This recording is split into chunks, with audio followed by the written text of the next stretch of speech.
The Sixth Amendment all deals with rights of the accused, and there's a number of rights in there. Some of them are relatively self-explanatory, so we won't take a lot of time on most of them.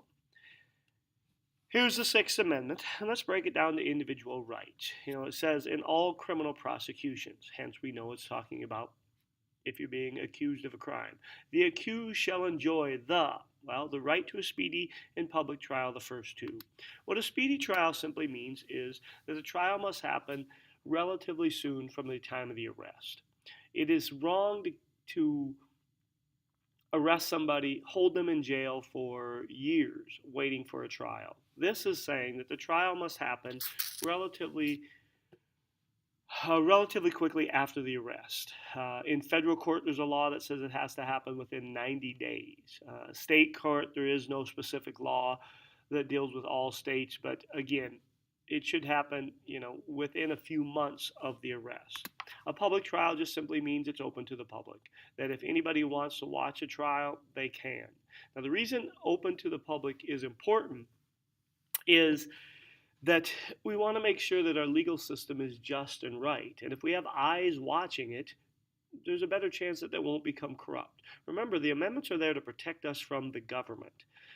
And the fear is, well, what if our judicial system becomes corrupt? How do we protect against something like that? Well, if it's open to the public, if people can come in and watch, they're more likely to catch anything that is corrupt, or more likely just to prevent corruption just by itself.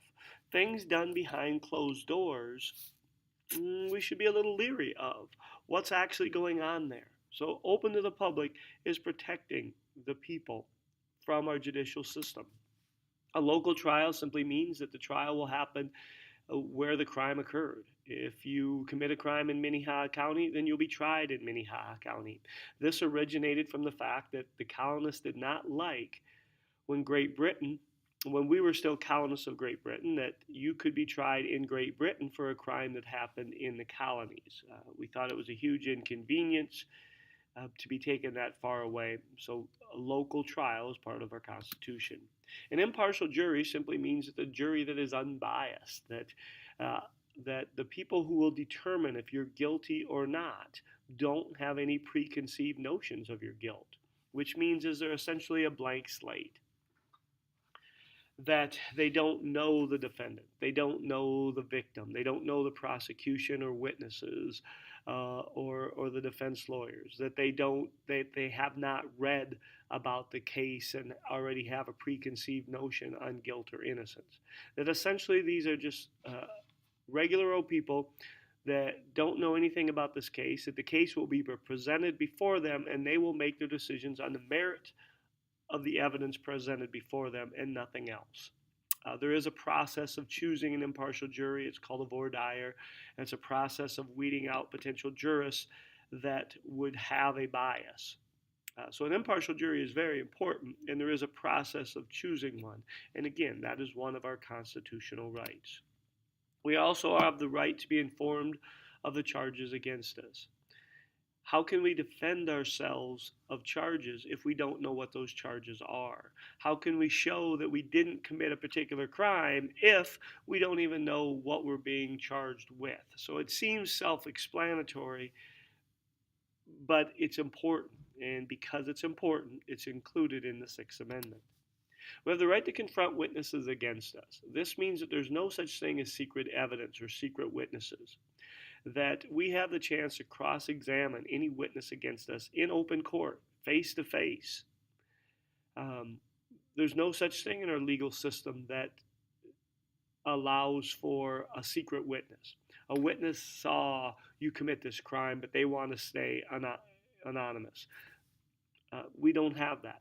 That you literally, if you're being accused of something, you get the chance to cross-examine that witness, or your lawyers do, to make sure that that witness is, maybe they don't just have a grudge against you. Maybe they're making things up. Who knows? But the chance of confronting a witness gives us a better chance of a fair trial. And if you notice all of these things right here are trying to ensure that the defendant is giving a fair trial, a just trial, that we will actually reach justice. And that's what we want, is justice.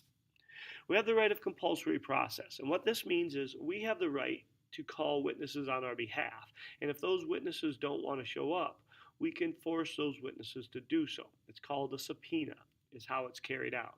So let's say that there is a witness, that let's say that I am accused of a crime, but I didn't do it. Let's say it happened at 9 o'clock last night. But at 9 o'clock last night, I was with somebody. I was with, I was at work, and my boss was there at work with me, and they could vouch for it. But my boss, for whatever reason, doesn't want to go to trial to testify on my behalf. Without my boss's testimony, it's harder for me to demonstrate that I could not have committed this crime. So I can force my boss through a subpoena, a court order, for him to appear in court. And then when in court, they have to tell the truth. That's the right of compulsory process. That way we're getting the full picture before the jury. Sometimes people may not want to testify in court because, maybe it'll be an inconvenience to them. Maybe they don't want to miss work. Maybe they don't want to get involved. But again, we want the full picture in front of that impartial jury, and compulsory process is one of those ways to do so. We have the right to a lawyer, to assistance of counsel. Now, we've always had this particular right, this assistance of counsel, but there was a very important court case that really extended that. All we mean by assistance of counsel is if we are accused of a crime, we have the right to have a lawyer to help defend us. Well, that right's been in the Sixth Amendment forever. However, the Sixth Amendment doesn't say that we have the right to an attorney, and if we can't afford one, one will be provided for us. That's not how things worked up until, 1963. Prior to 1963, if you couldn't afford an attorney, I guess you just had to defend yourself. But then came a very important court case, and that court case is Gideon versus Wainwright. In Gideon versus Wainwright, there was a burglary in a pool hall in Panama, Florida. Somebody broke in after the pool hall had closed for the evening. I think they broke into a jukebox and stole some change out of the jukebox. I think they also broke into a cigarette machine and took the change out of there. And I think there was some beer that was stolen. And there was a man who was eventually arrested for this crime, a man named Earl Gideon. And he was charged with this crime. Now, Gideon said he didn't do it, but there was a witness that said they saw Gideon getting into a cab that night and kind of put him into the time and the place of where this crime occurred. Well, Gideon didn't have a whole lot of money, and he asked to have a lawyer to represent him, and they said, well, sorry, you have the right to an attorney, but if you can't afford one, I guess you just have to defend yourself. So Gideon did, and he was unsuccessful, and he was convicted of committing this burglary. But later, while in prison, Gideon appealed to the U.S. Supreme Court. And essentially, he appealed that said that his right to an attorney was violated because he couldn't afford one. And the U.S. Supreme Court agreed. They said that the right of an attorney is a necessity.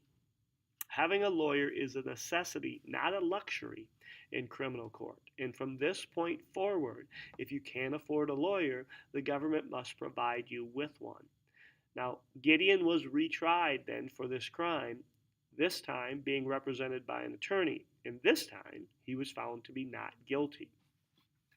He was found not guilty because, really the evidence against him wasn't very good. The witness probably was the one who actually committed the crime and kind of just blamed it on Gideon. Either way, Gideon was the person that helped change our judicial system. Today, we have a public defender's office. If you can't afford an attorney, you get one. Prior to the Gideon case, there was no public defender's office. So, a huge landmark case here that completely changed our judicial system. Okay, that was Gideon versus Wainwright, and that was in 1963. Those are all the rights of the Sixth Amendment. And again, all of them are rights of people who have been accused of a crime, and all of them are designed to have a more fair and just trial. So the jury gets a full picture and makes an accurate decision.